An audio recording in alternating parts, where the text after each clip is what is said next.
안녕하세요. 오늘도 사연살롱을 찾아주셔서 감사합니다. 저는 얼마 전에 인생이 벼랑 끝까지 내몰렸다가 한 방에 뒤집어 역전되었던 사람입니다.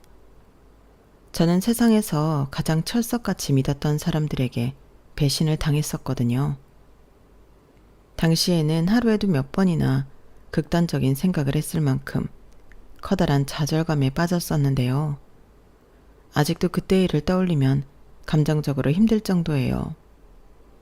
하지만 그런 어둠 속의 시간들을 지나오고 결국엔 모든 것을 바로잡으면서 그때의 제가 저 자신을 포기하지 않았던 게 정말 다행이라는 생각이 들었답니다.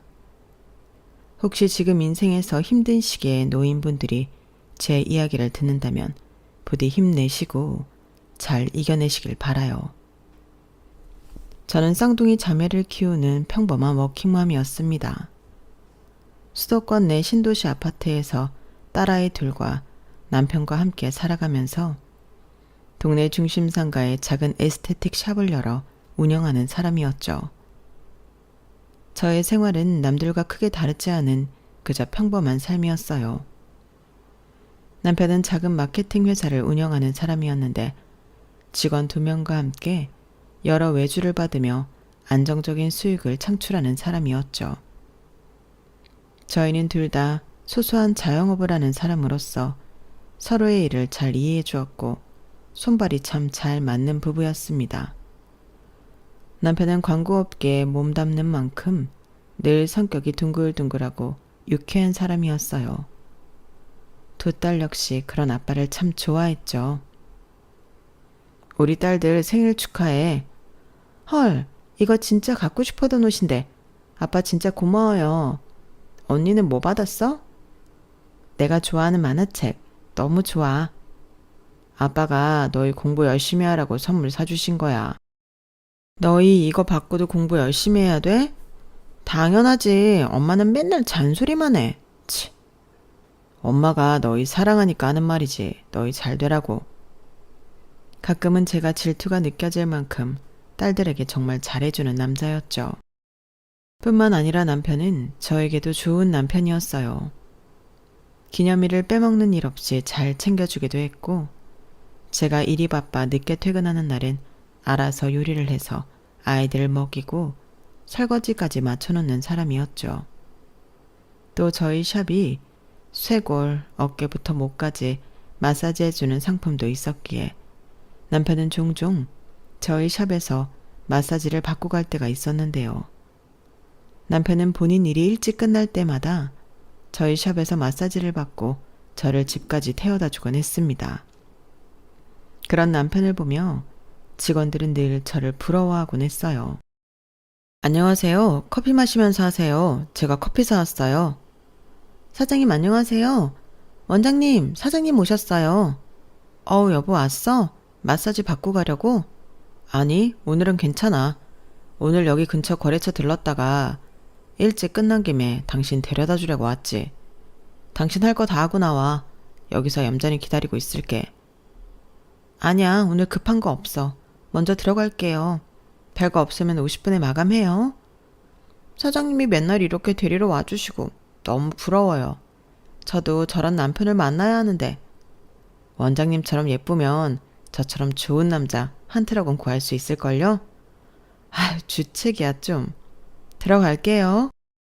남편은 남들 앞에서는 더 너스레를 떨며 외조를 해주었고 겉으로는 주책이라며 미간을 찌푸렸어도 사실 그런 남편의 모습이 늘 고마웠어요. 어떤 아내가 싫어하겠어요? 물론 매일이 이런 식으로 행복하기만 했던 것은 아니었죠. 인생이라는 게 좋은 일도 있고 나쁜 일도 있는 법이니까요. 하지만 저희 가족은 대체적으로 평탄한 삶을 지속하며 소소한 행복을 누리고 살고 있었어요. 그런 저희 가족의 행복을 악마가 시샘이라도 한 것일까요? 어느 날부터인가 저희 가족에는 조금씩 불길한 균열이 생기게 되었는데요. 여느 때처럼 월말이 되어 샵 정리를 하는데 폐기해야 할 분실물 중에서 익숙한 물건이 보인 거예요. 잠깐, 이거 넥타이핀 아니에요? 네, 그런 것 같아요. 어라? 이거 사장님 거 아니에요? 그러네. 남편이 저 없을 때 왔다 간 적이 있었어요? 제가 기억하기로는 없었던 것 같은데. 제가 발견했음 바로 원장님 드렸을 텐데. 새로운 알바생이 이게 뭔지 몰랐나 봐요. 어린 친구라. 뭐 그게 중요한 건 아닌데 남편이 언제 왔다 갔지? 하여간 잘 됐네요. 안 그래도 찾았던 건데. 조금 의아하긴 했지만 남편이 찾던 넥타이 핀을 발견해서 다행이라고 생각했어요. 그 넥타이 핀은 제가 결혼 기념일에 선물했던 거라서 남편이 정말 크게 상심했었거든요. 저는 이 사실을 알리기 위해 남편에게 전화를 걸었는데요. 그런데 남편의 반응이 뭔가 좀 이상한 겁니다. 여보, 저번에 당신이 잃어버린 그 넥타이 핀 있잖아. 아, 그거? 찾았어. 우리 사무실 책상 밑에 있더라고. 저번에 내가 모르고 떨어뜨렸나 봐. 안 그래도 당신한테 말하려고 했는데. 그래? 우리 샵에서도 그거랑 똑같은 넥타이 핀이 나왔는데. 우리 샵 다니는 남자는 당신밖에 없잖아. 나는 당연히 당신 거라고 생각했는데. 당신이 사무실에서 찾은 넥타이 핀 당신 거 확실해? 그럼 당신이 선물로 사준 건데 이걸 못 알아볼까? 다른 직원이 남자친구 선물로 샀을 수도 있지. 아님 잠깐 남자친구가 들렀다가 잃어버렸거나. 그래, 알았어. 직원들한테 물어보지 뭐. 당신 혹시 나 없을 때 샵 왔다 간 적 있어? 없을걸? 내가 샵 갈 때는 늘 당신한테 먼저 연락하잖아. 뭔가 남편의 말투가 이상했지만 당시에 저는 그걸 크게 생각하지 않았어요. 남편과 전화를 마치고 직원들에게 넥타이 핀의 주인을 물어보려고 하는데 월말 회계 정산을 다 마친 상담실장이 막 나오더군요. 상담실장은 저에게 정산 마쳤다고 이야기를 하면서 제가 들고 있던 넥타이 핀을 발견하고는 눈이 동그래졌어요. 어머, 원장님 그거. 이거 분실물에 있던 건데 우리 남편 넥타이 핀이랑 똑같아서 남편 건 줄 알았어. 근데 남편이 아니라고 하네. 혹시 최 실장 거야? 아, 이게 얘기하기가 좀 그런데 사실 제가 남자친구 선물 주려고 찾던 거거든요.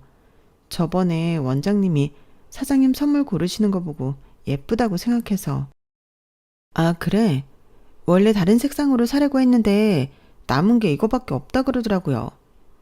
뭐 그럴 수도 있지. 거기가 원래 좀 비싼 브랜드라 그런가 물건이 잘 없더라고. 설마 그때 그 남친 주려고 샀던 거야? 회계사? 아, 네. 아, 이제 줄 사람이 없어졌지만 중고로 팔아버려야겠네요. 멋쩍어 하는 실장에게 저는 일부러 더 아무렇지 않은 말투로 이야기를 해줬어요. 뭐 살다 보면 선물이 겹칠 수도 있는 거니까요. 실장은 저와 워낙 끈끈한 사이였기 때문에 그런 사소한 일로 무안을 주고 싶지도 않았고요. 상담실장은 제가 샵을 막 차릴 때부터 10년이 넘는 기간 동안 함께 고생해왔던 직원이라 제가 가장 믿는 사람이었거든요. 어쨌든 그건 사소한 해프닝에 불과했으니 금방 넘어가게 되었어요. 그런데 그 일로부터 몇 주가 지났을 무렵 예상치도 못했던 일이 저한테 벌어지기 시작했는데요. 하루는 제가 강성 고객 때문에 야근을 해야만 했었어요. 서비스 업종에 있다 보니 몇 달에 한 번씩 강성 고객이 생기는 경우야 그다지 특이한 일은 아니었죠. 다만 시간이 늦어져 모든 직원들이 먼저 퇴근하고 저 혼자 일을 처리한 뒤 문을 잠그고 갔고 특이한 일이 벌어진 건 그 다음 날이었습니다. 오픈을 하려고 하는데 안쪽 마사지실에서 남자 속옷이 나온 거였어요. 직원들은 난리가 났고 저도 굉장히 놀랐죠. 놀라고 불쾌했습니다. 대체 그런 물건이 왜 거기 떡하니 있었는지 모르겠더라고요. 문제는 전날 저녁 늦게까지 있었던 저에게 직원들의 눈길이 자연스럽게 향했다는 거였어요. 원장님, 혹시 어제 사장님이랑... 아니야. 서로 바빠 죽겠는데 무슨. 하필이면 CCTV 수리 맡겼을 때 이런 일이 생길 줄 몰랐네. 일단 건물 CCTV에 찍힌 거 있나 알아보고 올게. 다들 오픈 준비들 하고 있어. 네, 원장님. 근데 저희 정말 괜찮아요. 못하는 소리가 없어 아주. 조용히들 하고 얼른 치워. 직원들은 자기네들끼리 키득거리며 오픈 준비를 했고 저는 관리실에 가서 전체 건물의 CCTV를 확인해 보았어요. 그런데 밤사이 샵에 들어간 사람이 아무도 없는 것이었어요. 저는 일단은 건물 CCTV에 대해서는 직원들에게 아무 말도 안 하고 평소처럼 샵을 운영했습니다. 하지만 머리가 굉장히 복잡할 수밖에 없었죠. 밤사이 출입한 사람이 없으면 샵 내부에 있는 직원들 중 한 명의 행동이라고 밖에 설명이 안 됐으니까요. 제 직원을 의심하고 싶진 않았지만 어쩔 수 없이 한 명씩 차근히 생각을 해보아도 도무지 범인이 누군지 모르겠더군요. 그렇게 찝찝한 상태로 이틀이 지났어요. 그 사이 직원들을 한 명씩 원장실로 따라 불러 그날의 일을 물어보아도 딱히 뾰족한 답이 나오질 않았죠. 그렇다고 그냥 넘어가자니 직원들 중 누군가 샵 안에서 이상한 일을 한 것도 그냥 넘어갈 사안이 아니었고 혹여나 외부인이 몰래 들어온 거라면 더더욱 그냥 넘어갈 수가 없는 사안이라 그럴 수가 없더군요. 저는 이틀간의 고민 끝에 여느 때처럼 저는 퇴근 후 저를 데리러 온 남편의 차 안에서 샵에서 벌어진 일들에 대해 이야기를 했어요. 제가 놓친 부분이 뭐가 있는지 고민 상담 비슷한 걸 하고 싶었던 거였죠. 이틀 내내 직원들이며 CCTV를 확인해봐도 왜 이런 일이 벌어졌는지 모르겠어. 근데 속옷이라니 그냥 넘어갈 수가 없잖아. 설마 진짜로 이상한 변태가 들어왔다 갔을까봐 내가 그때부터 매일 늦게까지 남아서 문단속 전부 2번씩 체크하고 퇴근해. 대체 왜 이런 일이 벌어진 건지 모르겠어. 그래? 아무리 생각해봐도 모르겠어? 그렇다니까. 내가 뭘 놓치고 있는 건지. 직원들도 처음엔 당신이 왔다 간 줄 알고 웃기만 했는데 지금은 왜들 그러는지 나만 보면 지들끼리 쑥덕거려 기분 나쁘게. 하필 CCTV도 나가 있고. 당신이 생각했을 땐 어때? 무슨 뾰족한 수가 없을까? 그날 늦게까지 샵에 있었던 건 당신 혼자라며. 나한테 물어볼 필요가 있어? 아니, 당신이 기계 같은 거 잘 다루니까 물어본 거지. 내가 CCTV 영상에서 놓친 게 있을 수도 있고 또 언제까지 사람 바보 만들 거야? 당신 정말 너무한 거 아니야? 갑자기 언성을 높이는 남편 때문에 저는 깜짝 놀랐어요. 남편은 핸들을 확 틀어 골목으로 들어가 차를 세우더니 씩씩거리면서 핸드폰을 내밀더군요. 남편이 보여준 건 저희 샵 리뷰 페이지였는데요. 그곳에는 기함할 만한 글이 하나 적혀 있었어요. 여기 원장 유부녀인데 바람핌. 내가 오늘 저녁에 봄. 애도 둘이나 있다던데 왜 그러고 사냐? 정확히 이틀 전에 올라온 댓글이었죠. 저는 너무 당황해서 목소리도 잘 안 나오더군요. 겨우 쥐어짜내서 형편없는 목소리로 남편에게 얘기했어요. 당신 이걸 믿어? 무슨 이런 말도 안 되는 소리를. 이런 게 있으면 나한테 먼저 물어보지 그랬어. 내가 이럴 사람 아니라는 거 알면서. 목격자가 있대잖아, 목격자가. 그리고 내가 물어봤으면 당신이 순순히 인정했을 것 같아? 지금도 이렇게 끝까지 발뺌하는데? 나 이 사람 고소할 거야. 진짜 나 그런 적 없어. 나는 그날 밤 늦게까지 샵에 있다가 집으로 간 게 다야.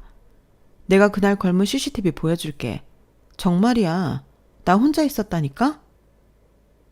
그럼 이건 뭔데? 남편은 주머니에서 손바닥만한 지퍼백을 꺼내 제 무릎 위로 던졌어요. 그 안에는 숙박업소에 있을 법한 일회용품들과 라이터가 들어있었죠. 라이터에는 숙박업소 전화번호가 새겨져 있었고요. 이게 뭐야? 당신이 바람을 핀다는 증거. 내가 이걸 발견하고 얼마나 기가 찼는지. 누구야? 대체 어떤 놈이랑 바람이 났냐고. 난 아니야. 난 이런 거 집에 들고 온 적도 없어. 이거 어디서 난 거야? 당신 그 파란색 가방에서 찾은 거야. 당신 어느 호텔이든 갈 때마다 일회용품 챙겨오는 거 내가 몰라? 근데 이거 뭐야? 어? 우리 가족이 여행 안 한 지가 몇 년인데 이런 게 왜 나오냐고. 담배도 안 피는 사람이 라이터는 또 뭐고? 저는 너무 당황해서 말도 잘 안 나왔어요. 죽을 만큼 억울한데 남편의 말 맞다나 저는 정말로 그런 일회용품을 챙기는 습관이 있었거든요. 그러니 뭐라고 반박해야 할지도 모르겠고 말문이 턱 막히더군요. 제 가방에서 그런 물건들이 왜 나왔는지도 알 수가 없었고요. 제가 아무 말도 못하고 있자 남편은 주먹으로 핸들을 쾅 내리치더니 한동안 씩씩대다가 다시 시동을 걸었어요.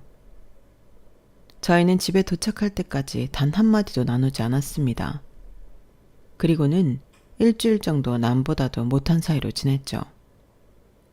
그 일주일 동안 어디서부터 어떻게 오해를 풀어야 하는지도 몰랐던 저는 앵무새처럼 맹세코 그런 짓을 저지르지 않았다는 말만 반복했어요.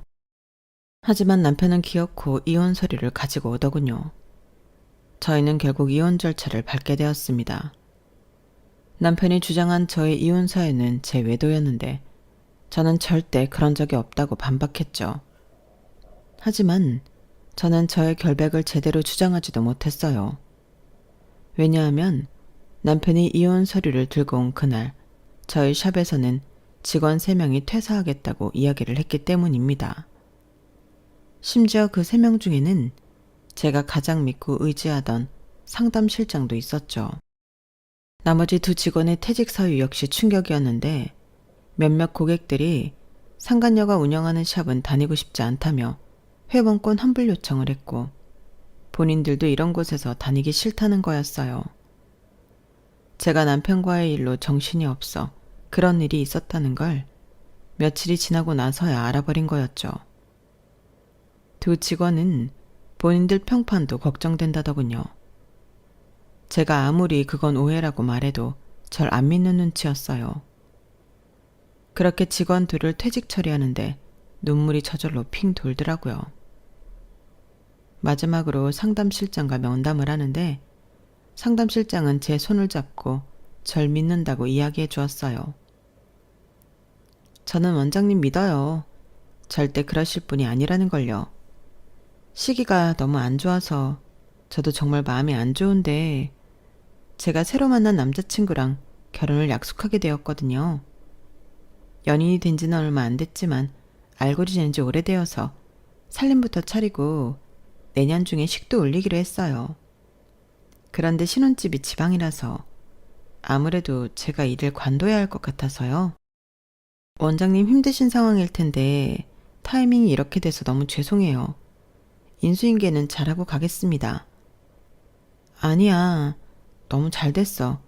좋은 일로 관두는 거라니 오히려 마음이 좋네. 그런데 이사를 바로 해야 돼? 2달만, 아니 1달만 더 일해주면 안 될까?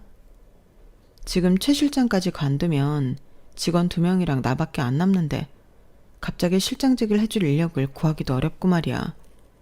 새로운 사람 구할 때까지 1달만 기다려주면 안 돼? 지금 사는 집 계약이 이번 달까지라서요.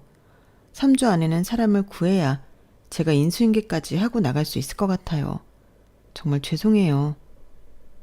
알았어. 내가 최대한 사람을 구해볼게. 고마워. 결혼 날짜는 그럼 아직 안 잡힌 거야?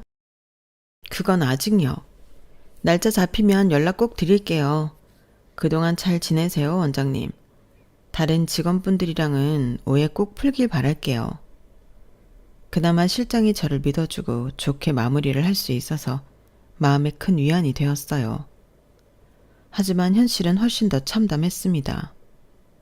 저희 샵의 평판은 제 생각보다 훨씬 더 안 좋아진 상태였고 있던 고객들도 다 나가는 판이라 새로운 고객을 유치하는 게 정말 어려웠어요. 그러다 보니 새로운 실장을 하겠다고 들어오는 사람도 없었죠. 약속했던 1달이 거의 다 되어가도 사람을 못 구하니 급한 대로 제가 그간의 업무 내용을 다 전달받을 수밖에 없었어요. 그렇게 일은 일대로 꼬이고 남편은 남편대로 위자료를 달라고 하니 정신이 하나도 없었죠. 당시 너무 힘들었던 저는 저를 만나주지도 않는 남편에게 이틀에 한 번꼴로 전화를 걸어 저는 정말로 바람을 핀 적이 없다고 믿어달라고 울면서 빌었지만 남편은 들은 척도 하지 않더군요. 결국 저는 그렇게 혼자가 되었습니다. 아니, 중학생인 딸 둘을 홀로 키워야 하는 싱글맘이 되었죠. 남편이 아이들이 저를 닮아 얼굴 보기도 힘들다며 양육권을 포기해버렸거든요. 남편에게 엄청나게 위자료를 물어주고 샵은 샵대로 운영난이니 두 아이를 키울 길이 막막했어요. 저에게 남은 건 대출 2개나 끼어있는 아파트뿐이었죠. 그나마 아파트가 제 명이었기에 이사를 가지 않아도 되었던 게 불행 중 다행이었던 것 같네요. 하지만 삶은 또다시 제 뒤통수를 치더군요. 어느 날 본사에서 연락이 온 거예요. 정산이 안 맞는다고요. 회계 업무를 총괄하던 실장의 컴퓨터를 꺼서 본사에서 말한 내용을 확인하려고 보니 저에게 보여주었던 장부랑은 전혀 다른 내용의 장부가 있더군요. 머리를 한 대 맞은 듯이 저는 멍하니 2개의 장부를 보고 있을 수밖에 없었어요. 그리고 뒤이어 엄청난 분노가 찾아왔죠. 실장은 그동안 4천만 원 이상의 돈을 횡령해왔던 거였어요. 당장 실장의 전화번호로 전화를 때렸더니 아예 없는 번호라고 나오더군요. SNS 계정도 전부 막혀버렸고요. 이 여자가 어디로 도망갔는지도 모르고 연락도 되지 않으니 당장 손해를 메울 수도 없었어요. 그 여자의 범죄로 인해 제 샵은 운영이 불가능한 수준으로 빈털터리가 되었고 결국 저는 14년간 공들여 가까웠던 샵을 처분할 수밖에 없었습니다. 최대한 손실을 줄이기 위해 팔 수 있는 건 전부 팔아치워야 했죠. 상담 실장이 쓰던 컴퓨터만 제외하고요. 수천만 원의 돈을 횡령한 실장한테 법적인 대응을 하는 것보다 당장 생계가 급했던 저는 일자리를 구하느라 시간을 한참 보내게 되었어요. 일자리를 구하러 다닌 지 3개월 만에 겨우 화장품 용기를 포장하는 일을 구하게 된 저는 하루 종일 모자 마스크를 쓰고 기계처럼 일만 했습니다. 가끔씩 동네에서 절 알아보는 쌀쌀한 눈빛을 볼 때마다 너무 큰 스트레스를 받았거든요. 제가 짖지도 않은 채로 그런 시선을 받으니 자다가도 소리를 지르며 벌떡 일어날 정도로 마음고생을 심하게 할 수밖에 없었어요. 길거리에 나가면 모든 사람들이 절 쳐다보고 비난하는 것 같아 항상 모자 마스크를 쓰고 다녔죠. 우울증에 심각하게 걸린 저는 하루가 다르게 피폐해져만 갔어요. 그러던 어느 날 여느 때처럼 푸석한 얼굴로 퇴근을 하는데 두 딸이 거실에서 절 기다리고 있더군요. 그동안 저는 혹시 딸들도 절 다른 사람들처럼 비난할까봐 대화를 못하고 있었기에 바짝 긴장이 되었어요. 그런데 딸들의 입에서는 전혀 예상치 못한 말들이 나왔는데요. 엄마, 아빠 나가고 컴퓨터 쓴 적 있어? 컴퓨터? 아니, 쓴 적 없는데 왜? 엄마, 이리 와봐. 딸들은 저를 컴퓨터 앞으로 데려가 앉혔어요. 거기엔 저희 샵 리뷰 페이지, SNS 창, 여러 사진들이 떠 있더군요. 내용을 살펴본 저는 경악을 금치 못했습니다. 저희 샵 리뷰 페이지에 달린 수많은 악플들이 한 사람에 의해서 만들어진 것이었어요. 바로 제 남편이었죠. 아까 우리가 노트북 배터리 다 달아서 컴퓨터 켰다가 발견했어. 아빠 아이디로 자동 로그인 되어 있어서 이런 게 뜨더라고. 아빠가 가진 아이디만 58개래 엄마. 그럼 그 아이디들로 엄마 샵에 악플을 단 거라고? 니네 아빠가? 대체 왜? 그건 우리도 모르지. 근데 솔직히 우리는 엄마가 다른 아저씨 만났다고 생각 안 했어. 그것보다는 오히려 아빠가 이상했거든. 그게 무슨 말이야? 아빠가 왜? 가끔씩 이상한 냄새가 났어. 좀 싸구려 화장품 같은 냄새. 엄마랑 좀 다른 냄새였어. 엄마가 비염이라 잘 몰랐던 것 같은데 우리는 뭔가 이상하다는 생각을 했었어. 근데 그냥 냄새만 가지고 증거가 되는 것도 아니고 그래서. 딸들의 이야기에 저는 그동안 남편의 행동을 천천히 곱씹어 봤어요. 생각해보면 어느 날 갑자기 지퍼백에 증거랍시고 숙박업소 용품들을 들고 나타난 것도 그렇고 그 물건만 가지고 저한테 외도를 한다며 몰아간 것도 모든 게 다 너무 급작스러웠죠. 사업장과 가정에서 한 번에 일이 터지는 바람에 당시엔 제가 정신이 없어서 몰랐는데 생각해보니 마치 남편은 저한테 그런 구설수가 생기기를 기다린 사람처럼 모든 일을 빠르게 해치웠어요. 마치 이혼을 바라고 있었던 사람인 것처럼요. 엄마, 얼른 아빠 고소해. 그래야 아빠한테 뺏긴 돈 다시 다 돌려받지. 그래, 그래야겠다. 엄마가 조만간 변호사 상담도 받고 다 처리할게. 딸들 너무 고마워. 엄마 믿어주고. 또 이렇게 도움을 줘서 정말 고마워. 아니야. 아빠는 우릴 버렸지만 엄마는 아니잖아. 이제 모자 마스크 벗고 다시 이쁘게 하고 다녀, 엄마. 딸들의 믿음과 애정 덕분에 저는 다시 정신을 차릴 수 있었어요. 당장 그 다음 주 월요일에 변호사 사무실에 상담을 예약했고 그 전까지 최대한 많은 증거를 수집해갈 생각이었죠. 그리고 제 사업장에서 횡령이라는 엄청난 짓을 저지른 실장에게도 죗값을 치르게 해주려고 했어요. 그런데 변호사 상담을 3일 앞둔 금요일 저녁에 전 남편에게 갑자기 뜬금없는 연락이 온 겁니다. 상상하지도 못했던 내용의 연락이었어요.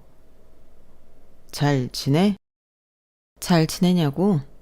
그렇게 냅다 헌신짝 버리듯이 가족들을 내팽겨 쳐놓고 이제 와서 잘 지내냐고? 당신 같으면 잘 지낼 것 같아? 왜 나한테 화를 내? 우리 결혼해서 잘못을 저지른 건 당신이잖아. 나는 그래도 16년이나 같이 살았던 정이 있으니 안부라도 물으려고 전화한 건데. 그래, 그건 두고 봐야 알겠지. 근데 왜 전화한 거야? 설마 진짜로 내 안부나 묻겠다고 전화한 거야? 아니, 내일 애들이랑 시간 되면 와서 밥이나 먹고 가라고. 외식도 못하고 살고 있을 거 아니야, 지금. 뭔 밥. 이제 와서 얼굴 보자는 거야? 인사하기 싫으면 밥만 먹고 가도 돼. 당신한테 축의금은 안 받을게. 뭔 금? 축의금? 나 결혼해. 당신이랑 이혼하고 혼자 되니까 바로 다른 사람이 생기더라고. 저는 뻔뻔하게 거짓말을 하는 남편의 목소리를 듣고 치가 떨려왔어요. 설마 하니 정말로 저 말고 다른 여자를 만나고 있었구나 하고 의심이 사실로 바뀌는 순간이었고 저도 모르게 주먹을 꽉 쥔 손이 부들부들 떨릴 만큼 화가 났죠.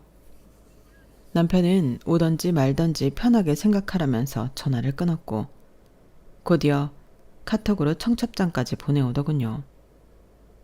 분노에 가득 차서 청첩장을 열어본 저는 말 그대로 눈이 돌아가는 듯 했습니다. 왜 그걸 그제서야 알았을까요? 청첩장 속 남편의 재혼 상대는 제가 그토록 눈에 불을 켜고 찾으려고 했던 상담 실장, 횡령 범죄자인 그 여자였어요. 그제야 모든 퍼즐이 맞춰지더군요. 하필이면 저 혼자 야근하는 날 놓여져 있던 남자 속옷이며 하필이면 그날 저녁에 올라온 제 외도 목격담까지 그리고 하필이면 제 남편의 넥타이 핀과 똑같은 넥타이 핀을 남자친구한테 선물하려고 했다는 실장의 말까지요. 이 두 연놈들이 서로 짜고 치고 내 인생을 송두리째 뒤집어 버렸구나 하고 깨닫자마자 저는 그 자리에서 주저앉을 수밖에 없었어요. 이 모든 사실을 알았으니 저도 가만히 있을 수만은 없었습니다. 저는 다시 벌떡 일어나 샵을 처분하고도 가지고 있던 실장의 컴퓨터와 남편의 아이디로 접속되어 있는 저희 집 컴퓨터를 나란히 놓았어요. 그리고 이 두 사람이 언제부터 내통을 했는지 그간의 행적을 낱낱이 뒤져보기로 했습니다. 저에게 자초지종을 들은 제 딸들은 같이 두 팔을 걷어붙이고 증거를 찾아주었죠. 밤 12시가 넘어가자 두 딸은 이제 저에게 그만 들어가 자라고 등을 떠밀었어요. 엄마, 이제 얼른 자. 신부 앞에서 다크서클 여기까지 내려온 채로 나타날 거야? 이제 우리가 나머지 알아서 할 테니까 일단 팩부터 붙여. 얼른. 너희는 어떡하고? 아예 그럼 다 같이 자고 내일 다시 하던지 해야지. 우리는 어려서 밤좀 새도 피부 안 망가져. 괜찮아, 괜찮아. 귀여운 두 딸의 재촉에 저는 정말 오랜만에 피식하고 웃을 수가 있었어요. 그리고 딸들이 말한 대로 팩을 하고 먼저 잠자리에 들었죠. 두 년남들의 결혼식은 오후 5시였고 저희는 그 시간까지 만반의 준비를 했습니다. 특히 저희 세 모녀는 최대한 화려하게 치장을 하고 예식장에 갔어요. 저 멀리서 한바구음을 짓고 하객들을 맞이하는 전 남편의 모습이 보이더군요. 신부 대기실 앞 사람들도 북적였고요. 곧이어 예식이 시작되어 사람들이 전부 식장 안으로 들어갔고 신랑이 먼저 입장을 했습니다. 신랑은 아주 입이 귀에 걸린 채로 버진로드를 자랑스럽게 걸어가더군요. 다 큰 딸이 둘이나 있는 양반이 온갖 주책은 다 떨어댔어요. 뒤이어 신부가 입장할 차례가 되었죠. 사람들의 시선은 신부가 입장할 곳으로 향했고 감미로운 음악이 깔리기 시작했습니다. 드디어 신부가 등장해 버진로드로 막 오른 순간 저는 버진로드 한가운데로 올라가 신부의 앞길을 딱 가로막았어요. 제 뒤통수를 친 그 마녀 같은 여자는 버진로드에 올라온 저를 보고 기겁을 하더군요. 사회자에게 이벤트가 있다고 속인 뒤 마이크를 가져갔던 제 딸들이 우렁차게 제 소개를 하기 시작했어요. 여러분, 오늘의 아름다운 신부 앞에 선 분은 신부에게 수천만 원 상당의 금액을 사기당한 피해자입니다. 동시에 신랑과 16년 동안 성실한 결혼 생활을 이어오다가 한순간에 배신을 당한 아내입니다. 여러분, 용기 내 버진로드에 오른 피해자를 큰 박수로 맞이해 주시기 바랍니다. 전 남편 그 인간은 얼굴이 흑빛이 되어 후다닥 버진로드로 달려나왔어요. 웅성거리던 하객들의 말소리는 신부 입장곡이 뚝 끊기면서 더욱 커졌죠. 내가 그동안 최 실장한테 얼마나 잘해줬는데 남의 남편이랑 뒤에서 더러운 짓을 저지르는 것도 모자라서 내 사업장에서 4천만 원을 횡령해? 네가 그러고도 사람이야? 끓어오르는 분노로 인해 저는 저절로 단전에서부터 나온 우렁찬 목소리로 신부를 비난했습니다. 제 말에 아무런 반박도 못하고 있는 신부를 보고 하객들은 손가락질까지 하면서 쑥덕거렸죠. 여길 어떻게 알고 온 거예요? 내 전 남편이자 최 실장 현 남편이 알려줬다. 왜? 그러게 왜 죄를 짓고 살아서 이 꼴을 당하니? 당신 미쳤어? 여기가 어디라고? 이 여자한테 결혼식장을 알려주면 어떡해? 최 실장은 이제 체면 따위는 개나 준 듯 전 남편을 보고 버럭 소리를 질렀어요. 잠시 당황한 전 남편도 질세라 목소리를 높였죠. 내가 당신이 그딴 짓까지 저질렀는 줄 어떻게 알았어? 아니 시키는 짓만 하지 왜 시키지도 않은 짓을 해가지고 이 사달을 만들어? 시키는 짓? 그 시키는 짓이 대체 뭔데? 나도 좀 알자. 그 시키는 짓이 뭔데?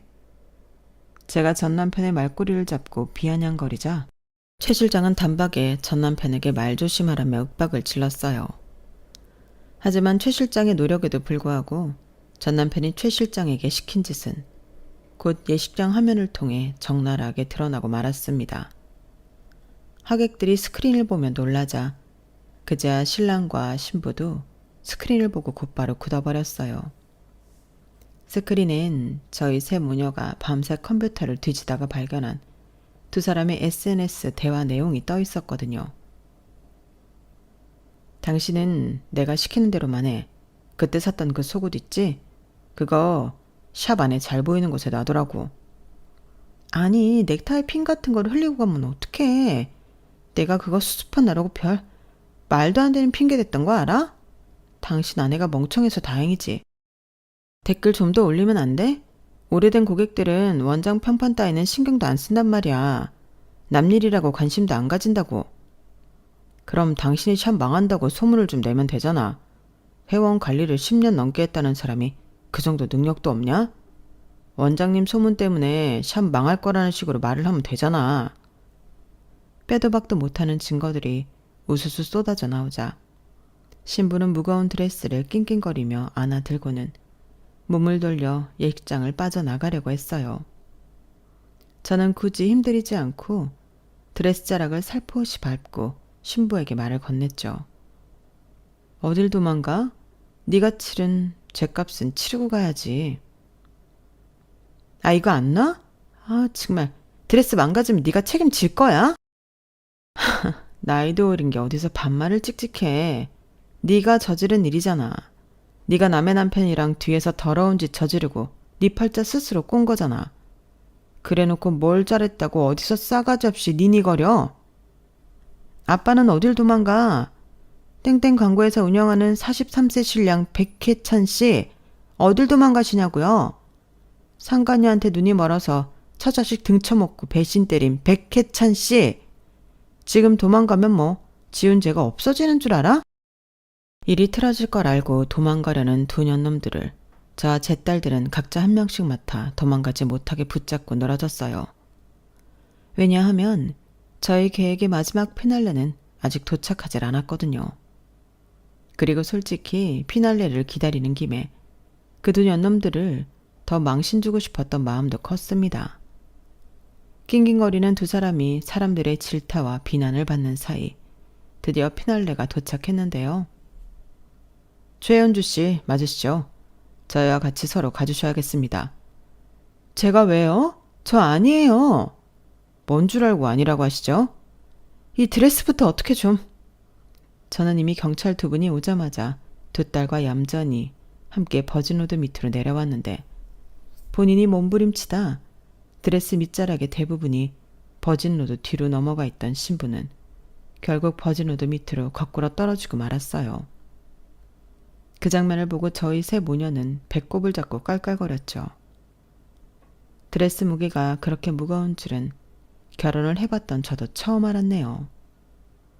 드레스 자락에 파묻혀 다리만 보둥거리던 그 사기꾼은 결국 온 머리가 산발이 된 채로 경찰들에게 붙들려 나갔고 저희 모녀도 산뜻한 마음으로 예식장을 떠날 수 있었답니다.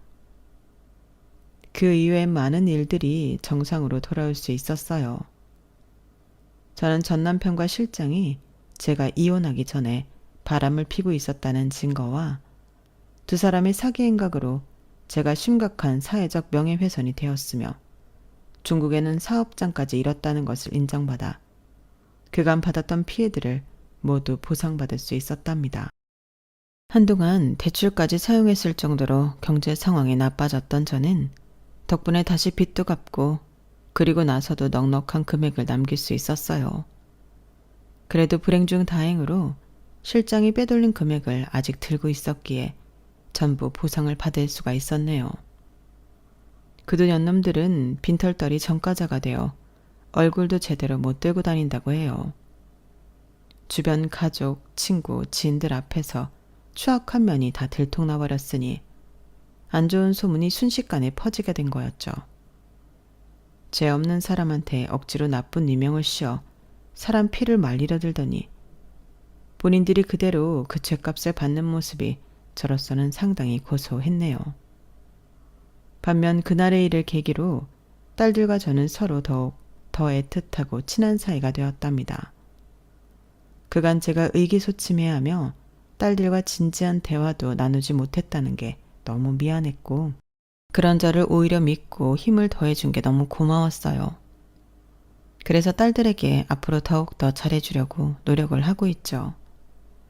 저는 여전히 화장품 포장 일을 하고 있어요. 현재로서는 조금씩이라도 저축을 해서 새로운 사업장을 오픈할 계획을 가지고 있는데 시간을 두고 천천히 진행해 보려고 합니다. 지금까지 저의 이야기를 들어주셔서 감사합니다. 저는 극단적으로 우울했던 과거에서 벗어난 이후 제 몸과 제 딸들을 잘 돌보면서 지내고 있어요. 처음부터 다시 사업을 시작해야 하는 저에게 많은 응원 부탁드려요.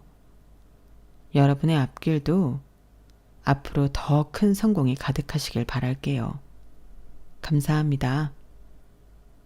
여러분, 사연 댓글에 응원과 현명한 조언 부탁드려요.